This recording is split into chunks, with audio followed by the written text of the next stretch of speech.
ঘড়ির কাঁটায় কাঁটায় 10টা বাজতেই লাইব্রেরিতে এসে আমার চেয়ারে বসে পড়লাম।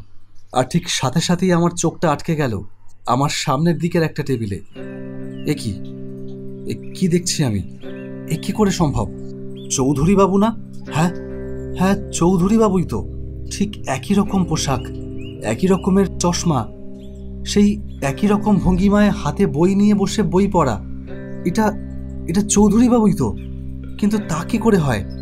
যে মানুষটা আজ থেকে বছর 2 আগে মারা গেছে, সে কি করে ফিরে আসবে? আমি ভুল দেখছি না তো? দুহাত দিয়ে চোখটা রোগড়ে আবার তাকালাম। না, আমি তো ভুল দেখছি না।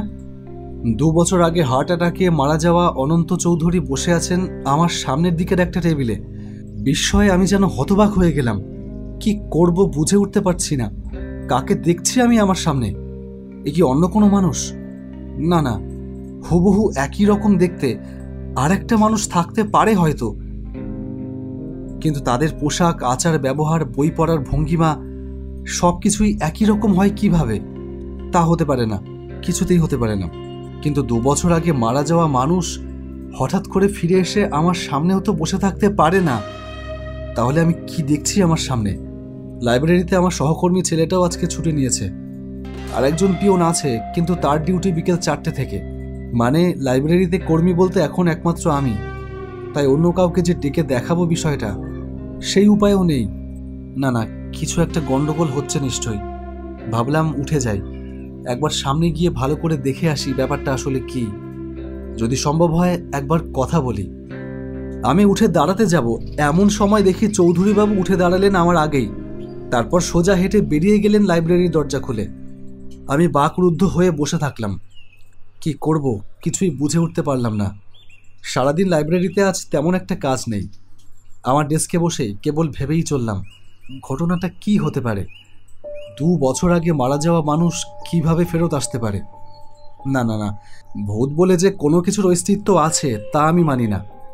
থাকলে আমার সাথে এতদিনে তার সাক্ষাৎ নিশ্চয়ই ঘটত। ভূত দেখবার জন্য আমি কম চেষ্টা করিনি। অমাবস্যা রাতে একা একা পুরো শ্মশানে গেছি। নিষিদ্ধ কবরখানায় রাতের বেলা গিয়ে বসে থেকেছি ঘন্টার পর ঘন্টা। না, কিছুই দেখিনি। শুধু দেখেছি অন্ধকারে আগুনের মতো জ্বলজ্বলে কুকুরের চোখ, কিন্তু ভূতের কোনো টিকিটিও খুঁজে পাইনি। তাই আজ যে আমার সামনে এসে বসেছিল, সে যে অনন্ত চৌধুরীর ভূত, আমি তা কোনোভাবেই মানতে পারবো না। আর তাছাড়া আমি যতদূর জানি, কেউ অপঘাতে মারা গেলে আর তার ঠিকমতো শ্রাদ্ধ শান্তি না হলে তার আত্মা মুক্তি পায় না, সেই আত্মা হয়ে যায় প্রেতাত্মা। কিন্তু অনন্ত চৌধুরী বনেদি বংশের মানুষ, আর তিনি অপঘাতেও মারা যাননি। নিয়ম নিষ্ঠার সাথেই তার শ্রাদ্ধ শান্তি হয়েছিল। তাহলে তার আত্মার প্রেতাত্মা হবার তো কোনো কারণ নেই। তাহলে ব্যাপারটা কি?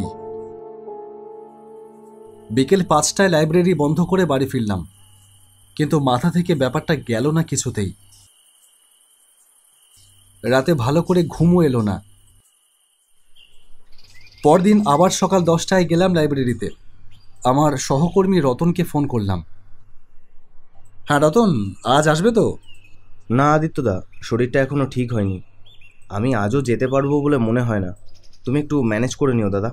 ও ঠিক আছে, তুমি বিশ্রাম নাও। সুস্থ হলেই এসো, আমি এদিকটা সামলে নেব। আসলে তোমার সাথে একটা জরুরি কথা বলার ছিল। কি কথা দাদা?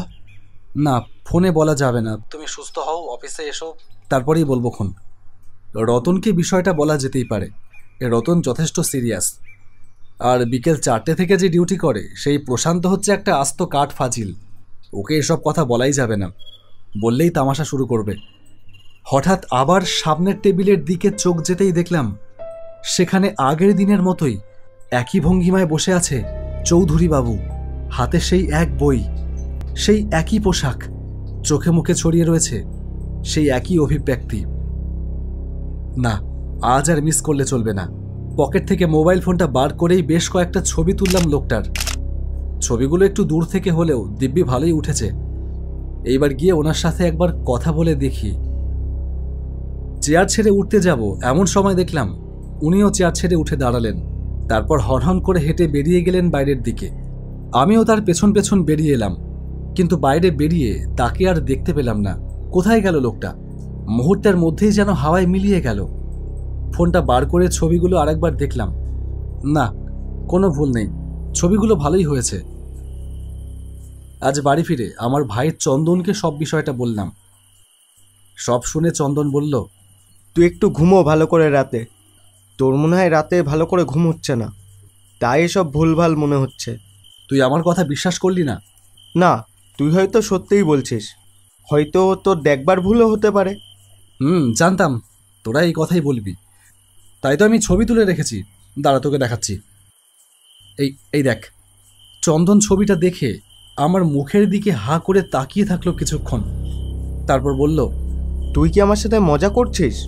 তুই তো এরকম মজা করার মানুষ না বলেই আমি জানতাম। না, মজা করব কেন? এটা কার ছবি নিজে আগে ভালো করে দেখ। মোবাইলটা আমার দিকে ফিরিয়ে দেখলাম, এ কি আশ্চর্য! কোথায় চৌধুরী বাবুর ছবি? এ তো আমাদের লাইব্রেরির স্টাফ রতনের ছবি। কিন্তু রতনের ছবি আমি তো তুলিনি। চৌধুরী বাবুর ছবি আমি আজ বাড়ি ফিরবার আগেও আমার মোবাইলে দেখেছি, কিন্তু সেই ছবি এখন রতনের ছবি হয়ে গেল কি করে? দাদা, তুই হয় মশকরা করছিস, না হয় তোর মাথার ডিস্টার্ব দেখা দিয়েছে। যদি মাথার সমস্যা হয়ে থাকে তাহলে ডাক্তার দেখা। কথাটায় আমার খটকা লাগলো। সত্যি কি আমার মাথার সমস্যা দেখা দিল? না, এর একটা বিহিত করতেই হবে, না হলে আজ রাতেও আমার ঘুম আসবে না। রতনকে ফোন লাগালাম। হ্যালো রতন। হ্যাঁ দাদা, বলো। রতন, তুমি বাড়িতে আছো এখন? হ্যাঁ, আমি বাড়িতেই আছি। ঠিক আছে, আমি আসছি একটু, তোমার সাথে জরুরি দরকার আছে। ঠিক আছে, এসো। সে কি, এখন আবার রতনের বাড়ি যাবি? হ্যাঁ, আর কোনো কথা না বাড়িয়ে বেরিয়ে এলাম। আমার বাড়ি থেকে রতনের বাড়ি বাইকে যেতে সময় লাগে আধা ঘন্টা। রাস্তায় বাইক চালাতে চালাতেও মাথার মধ্যে ঝাঁঝা করতে থাকলো। এটা কি হচ্ছে আমার সাথে? আমি কি পাগল হয়ে যাচ্ছি?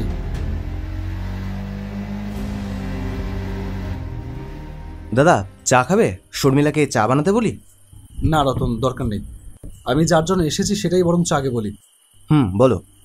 আচ্ছা রতন, আমি কি তোমার ছবি তুলেছিলাম কখনো? ছবি? আমার? না তো, তুমি তো আমার ছবি কখনো তোলোনি। কেন বলো দেখি? রতন, আমি তোমাকে বিষয়টা বলি বরং। আচ্ছা রতন, তোমার অনন্ত চৌধুরীর কথা মনে আছে?